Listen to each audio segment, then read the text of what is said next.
Genesis chapter 2, verse 1. Thus the heavens and the earth were finished, and all the host of them. And on the seventh day, God finished his work that he had done, and he rested on the seventh day from all his work that he had done. So God blessed the seventh day and made it holy, because on it God rested from all his work that he had done in creation. Now, a past acquaintance of mine is a modern artist and has made quite a name for himself in installation art. One of his pieces was a Christmas tree in the turbine hall of the Tate Modern, which was put up several weeks before Christmas, no decorations, allowed to die, and then on the 12th day of Christmas, he drove the spirit of Christmas out of the tree with a whip, which I thought was a little eccentric. And I think it was some sort of idea about how Christmas has been over-commercialized. Anyway, his first piece that I became aware of, one of his earliest works, involves selecting at random several thousand names and addresses from the old telephone directory we used to have before you could get numbers and so forth online. And he then addressed several thousand postcards to the names and addresses that had been chosen at random and sent them to complete unknowns. On the one side, name and address. On the other, just 3 letters. Why? And I think you get the point. You know, what are we here for? What's it all about? And I guess that's the question that we've been addressing over these last weeks and what we're looking at this afternoon. Why are we here? What's the point of it all? Is there any purpose above and beyond simple existence? And I think the author to Genesis is wanting to say to us, if we haven't answered that question, we will always be restless, ill at ease, lacking purpose, ultimately, and fulfillment. Relative of my brother's many years ago set out on a one-man trip to India. I think he was sort of between 19 and 21. He announced to his immediate family that he was going there to find himself. And my brother, rather ironically, that Christmas gave him a mirror and wrote on it, "Save the airfare." Well, here in Genesis chapter 2, verses 1 through 3, and in chapter 1, verse 1 through to chapter 2, verse 3, this is where we find our bearings. The seventh day enables us to grasp who we really are and why we're here. Now, I'm going to read it again to you in just a moment, but I want us to notice how tightly packed it is, how simple, and yet how profound. Thus the heavens and the earth were finished, and all the host of them. And on the seventh day, God finished his work that he had done, and he rested on the seventh day from all his work that he had done. So God blessed the seventh day and made it holy, because on it God rested from all the work that he had done in creation.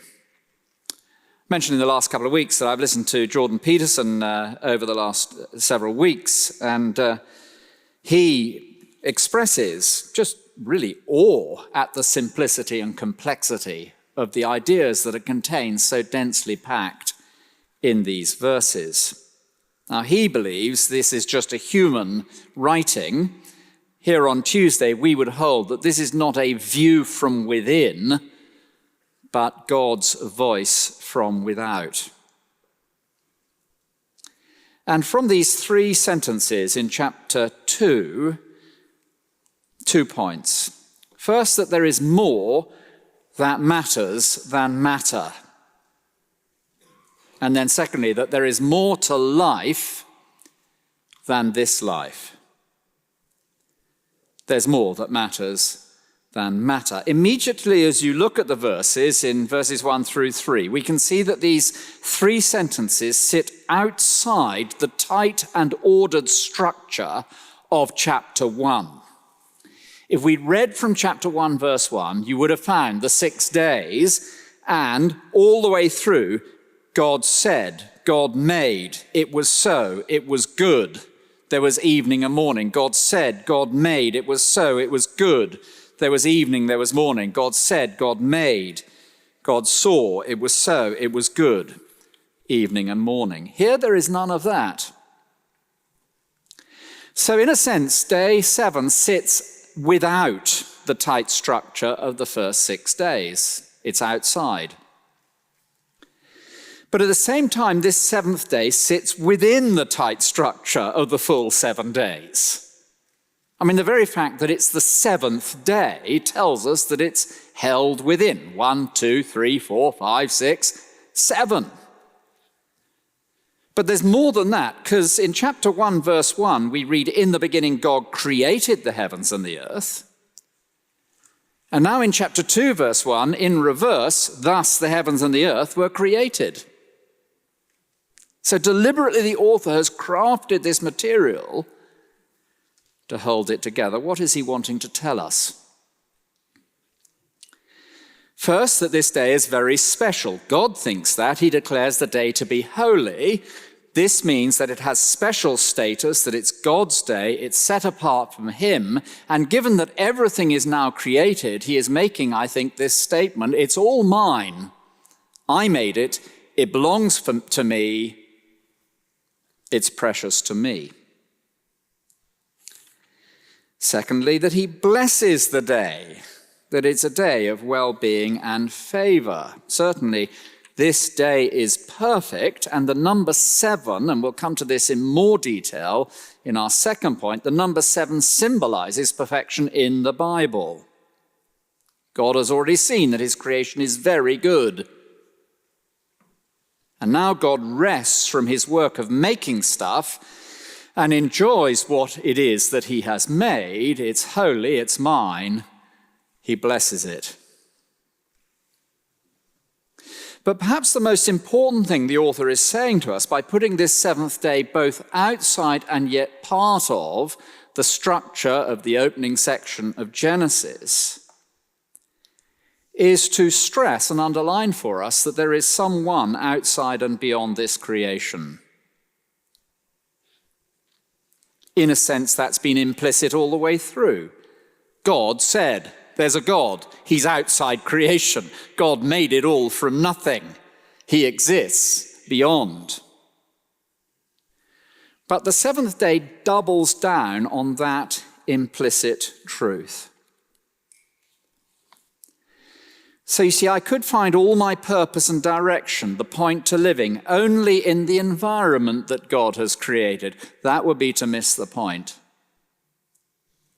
I could find my sense of direction and meaning only in the animals and minerals that God has created.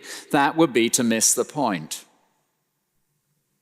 I could find all my pleasure, my enjoyment in the relationships with other people that God has created, my friends, my family. That ultimately, good though it is, would be to miss the point. It's as if the author is saying, finding my purpose simply within, my raison d'etre, simply within the first 6 days, it just misses the point. So there's a French theologian, I'm not sure if he's still alive. I remember hearing him introduced in Australia many years ago now at a conference. His name, I was told by a French person yesterday, should be pronounced Henri Blocher. That's his name. Anyway, he was introduced in Australia as Henry Blocker, which was just rather wonderful. I think they had a rugby player at that stage playing in Sydney called Henry Blocker, but his name is Henri Blocher. Anyway, there we go. This is what he has to say. The narrative of Genesis 1 to 2:3 has 2 peaks, humanity and the Sabbath. This will be better expressed by saying that the creation of humanity crowns the work, but the Sabbath is its supreme goal. And this protects humanity from total absorption by the task of subduing the earth, and anticipates the distortion which makes the sum and purpose of human life, and informs mankind that he will not find his humanity in relation to the world in which he is transforming. There's more that matters than matter. Blocher concludes, the essence of humanity is not work. Now, there's a lesson for us here in the city. I brought him with me today. I had a few sort of admiring looks from ancient rockers. My 1973 copy of Pink Floyd's Dark Side of the Moon. I guess it's worth a lot of money. I went to a V&A exhibition of Pink Floyd just a few years back. I mean, it was almost a spiritual journey, I have to say. I know I shouldn't say that, but it was quite extraordinary there in the VA. And there were a lot of old guys like me, looking misty-eyed. I guess it's worth a lot of money, only unfortunately the actual record, sorry if you don't know what I'm talking about, but the actual record itself has got a scratch right the way through Eclipse, which is ironic. All you touch, all you see, all you taste, all you feel, all you love, all you hate, scratch, back to the beginning. All you touch, all you see, all you taste, all you hear, scratch, back to the beginning. No, we're more than that. And you're probably aware of breathe, run, rabbit, run. Dig that hole, forget the sun. When at last the work is done, don't sit down. It's time to start another one. Do you feel that? There's more that matters than matter. The sum of humanity is not simply work. Now, it's striking, isn't it, that the golfer, Scotty Scheffler, and you may well have heard people talk about this, as a Christian, pointed this out very clearly after he won, was it the British Open he won earlier this year? Just because you win a golf tournament doesn't make you happy. At the end of the day, there's more to life than playing golf. My greatest priorities are my faith and my family. Golf comes third. Golf is not how I identify myself. If you identify yourself by your work, by your family connections, by who you think you are, there's a sense in which we will always be sub what we were meant to be. We will always be disappointed, disillusioned, restless. It was Augustine, wasn't it, who said, "Thou hast made us for thyself, and we are restless until we find our rest in thee." And that's what the seventh day is saying to us. Without the seventh day, as I seek to identify myself and find purpose and reason for being within this creation alone, I will end up incomplete, unfulfilled, disappointed, lacking purpose and direction. A friend of mine was the American chaplain to the American Olympic team, and he's been to the Olympics with the American team time and time again. And Ashley says, what is the most depressing day for the Olympic athlete? The day after winning gold. Was that it?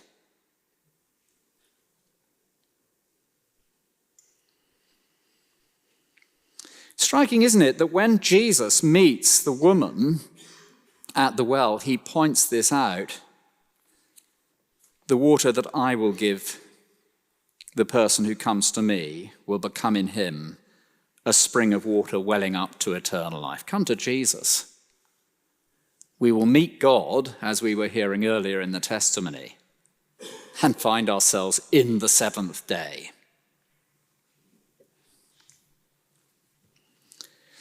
So surely that on its own, if I'm living life here in the city without God, then the opening chapter of the Bible, the second chapter, tells me I'm only living in 3 dimensions.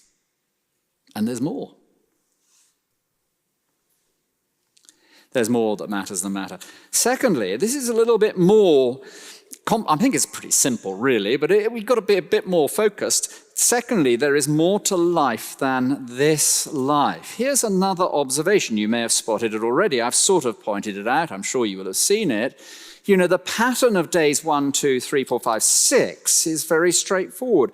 There was evening, there was morning the first day, verse 5. Verse 8, there was evening, there was morning the second day. Verse 13, there was evening, there was morning the third day, and so on and so forth. Look, have you noticed the seventh day? So God blessed the seventh day, made it holy, because on it he rested from all his work that he'd done in creation. It seems that our author is telling us that there is an eternal element, if you like, to the seventh day.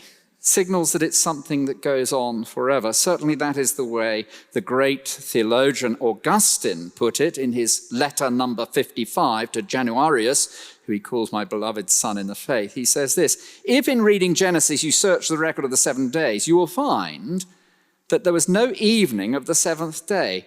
This signified that the rest of which it was a type is eternal. Augustine calls it an emblem of eternity. The other striking thing, which again I never spotted until somebody pointed it out to me, is that the 7th day God doesn't actually stop working. Have you noticed that? I think I had always thought God got to the end of the 6 days and thought, phew, that was quite a job. I'm absolutely exhausted. I better take a weekend. Now, here's a surprise. God doesn't get tired. God doesn't need to pull up his favorite armchair, find a pipe, put his feet up, and watch and listen to the next episode of The Rest is History. I mean, there are several problems with that, but we needn't go into them. That's not actually what the text says. The heavens and the earth were finished, all the host of them, and on the 7th day God finished his work that he had done. He rested on the 7th day from his work that he had done. God blessed the 7th day and made it holy because he rested from all his work that he had done in creation. So God's rest is not a rest of inactivity, but it is rather an eternal rest of everlasting perfection. He's, at the very least, he sustains the universe. If he'd stopped working, the whole thing would have imploded. Now, this aspect of completion and perfection is stressed for us by the author through the number 7. I said I'd mention this. I'm no Hebrew scholar, so a couple of years ago I was speaking on this passage somewhere else, and I knew that there was something kind of that the Hebrew scholars could find. And so I wrote to one of our Hebrew scholars on the staff here, he's actually sitting over there, and said, now what does it actually say in terms of the number 7? To which he replied, the opening sentence of Genesis in the original Hebrew is 7 words. That's 1:1. God is named 35 times in the open section, a multiple of 7. There are 14 mentions of God's speech, again, working with the 7 times table. The verdict, and God saw that it was good, comes, you've guessed it, 7 times. So the number 7 becomes associated with completion and perfection, all as God intended it to be. Thus, the account is building towards the 7th day and is incomplete without it. And then we get to the 7th day, it's named 3 times. Unlike the other days, again, drawing attention to it, and each of those mentions of the 7th day is in a sentence with 7 words. Do you get the point? I think he needed to say, do you get the point? Because he was writing to me, but anyway, there we are. The point is very obvious, isn't it? This is perfection. And so in its original intent, the 7th day is designed to show that there is an eternal reality, that eternal reality is to be enjoyed by and with God, and that God's intent for us in creation is to enjoy this eternal, perfect reality with him. It's not a rest of inactivity, it's a rest of enjoyment and activity.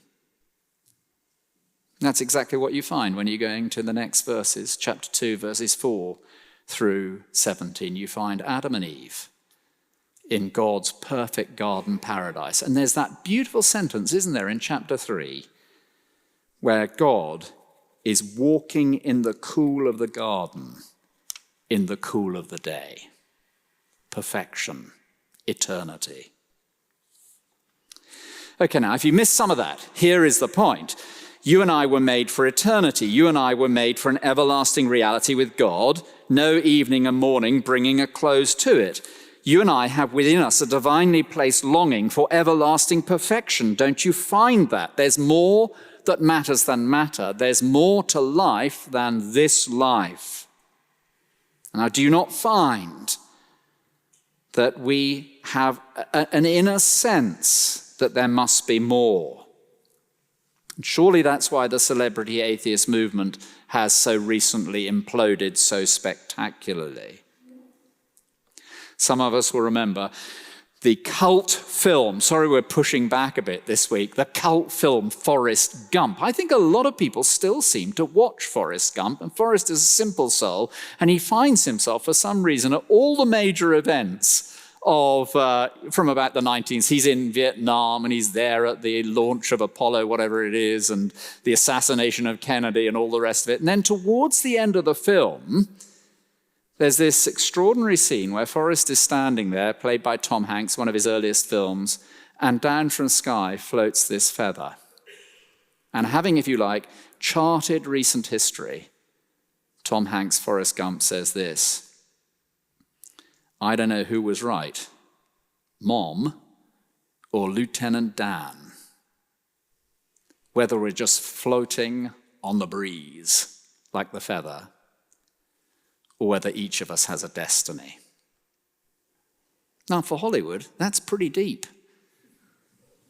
The point, is it just random? Or is there a point to it? And the seventh day surely is here, within, without. There's more that matters than matter. There's more to life than this life. And that is how the idea of rest and Sabbath is developed through the rest of the Bible. I wish I had time to take us to that. Sabbath and keeping the Sabbath is not primarily about not working. That's what the Pharisees got wrong. The Sabbath and keeping the Sabbath is primarily about eternity. And the land of promise, known as the land of rest, is not primarily about a special place in Israel. It's primarily about eternity, which is what we were made for. And so when Jesus comes and says, I, the Son of Man, am Lord of the Sabbath, and when he says, my Father is working, and to this day I too am working, and God's given me the work to do of bringing life and judging, he is saying that he has come to fulfill absolutely, completely, once and for all, everything that the Sabbath pointed to and everything that the Promised Land pointed to. He is, if you like, the seventh day. Come to me, all who labor and are heavy laden, says Jesus, and I will give you rest.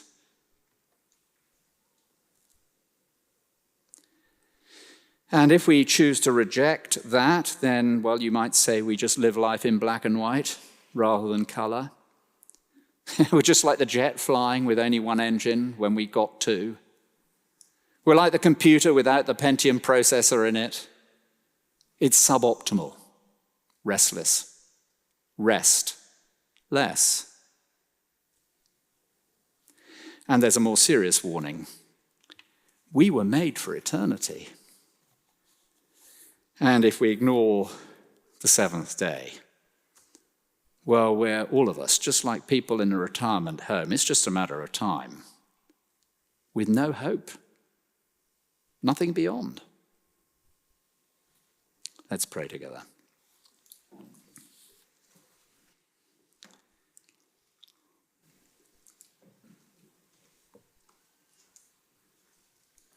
Jesus said, I have come that they may have life and have it to the full.